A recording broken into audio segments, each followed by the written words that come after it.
Anya. And I'm Ruby, and today we're reviewing Ballerina. Yes, and today we don't have our mics. They're out of battery again. I'm so It's sorry. okay.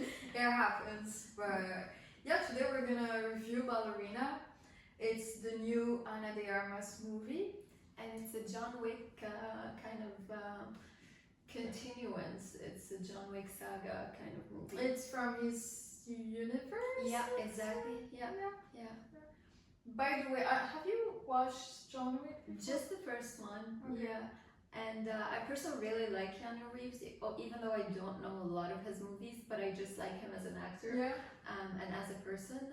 But yeah, I've watched one of the John Wicks. I think it was the first one. Okay. And yeah, what about you? I have not seen a single John Wick movie, so Yeah. please take this into consideration when you watch this review.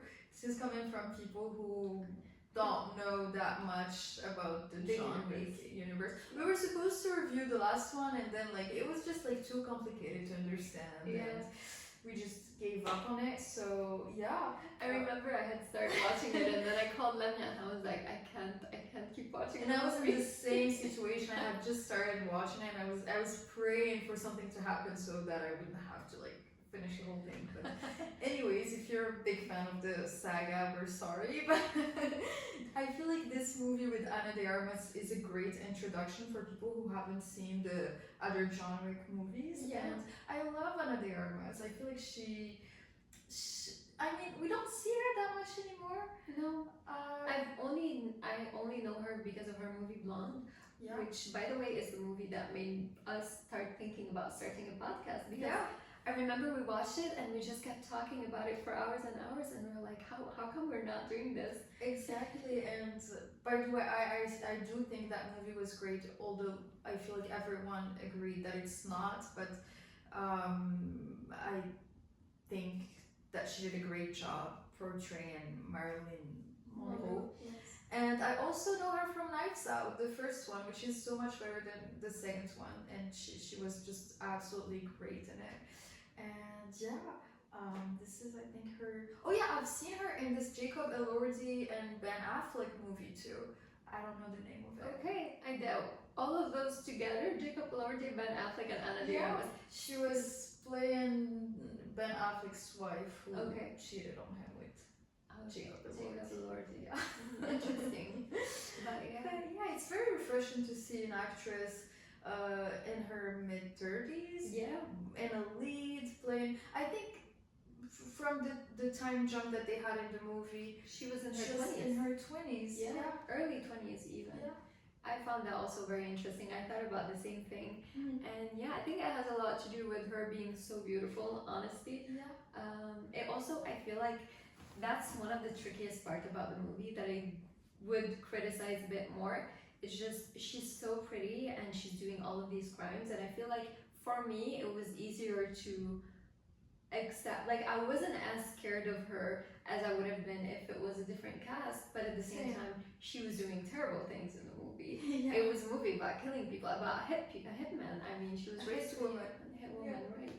So yeah, it's just, it comes to show about how appearances could be make you biased. Yes. This movie, I don't know if it reminded you of Furiosa. Just in the sense of it, it's just an action after an action. It's just action scenes one after the other. We barely hear any dialogue. Yes. Which is very special. And also, if we use the example of Furiosa, it was the continuation of Mad Max. So they kind of had a female version.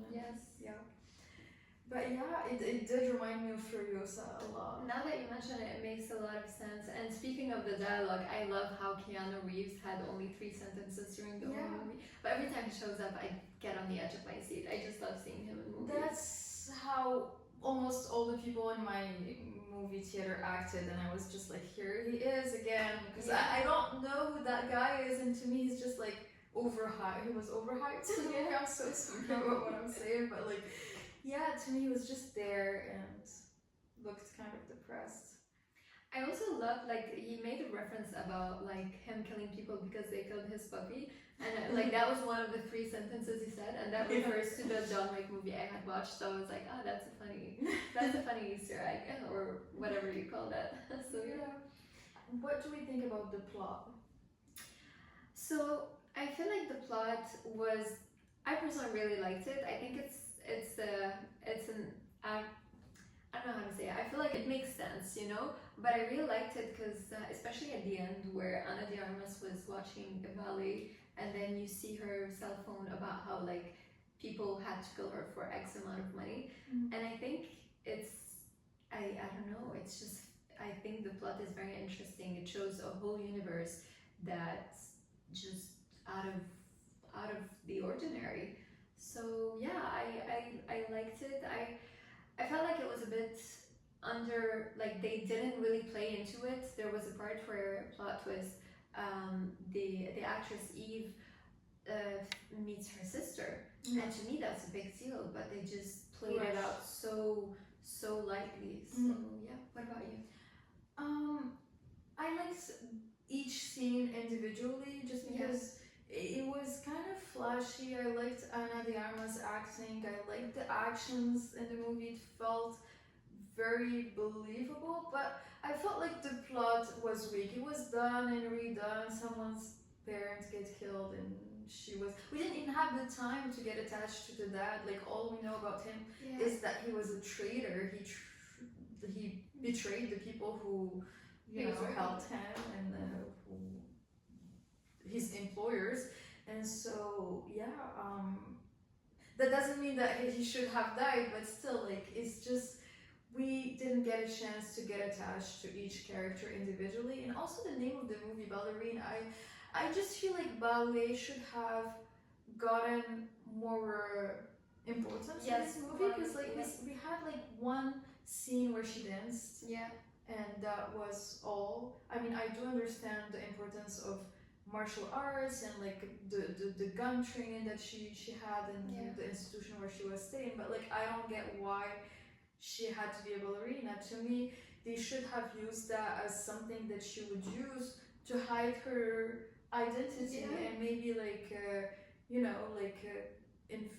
be a spy in like a ballerina in a ballet academy. I don't know, something ballet related, but to name the whole movie Ballerina and to just have one scene where she danced is very weird. And also, I do agree with you about the scene where she meets her sister. It was very, very underwhelming, and I do not get why her sister didn't kill her from the moment that she saw her. I mean, her sister is a hit woman who's much more harsh than Ana de Armas, and she should have just killed her when she didn't know that they were sisters. Yes, also that's something that really bothers me in almost all of those heroic movies. To have one person, she was in a village at some point filled with people whose profession is to kill, filled with murderers, and we see her just kill one person after the other. And yes, sure, she's like the main character and everything, but it's just I feel this special like trait very overplayed. Like, we want to see the heroes sometimes feel down. We want to see them defeated and then stand up and not just kill everybody all the time. So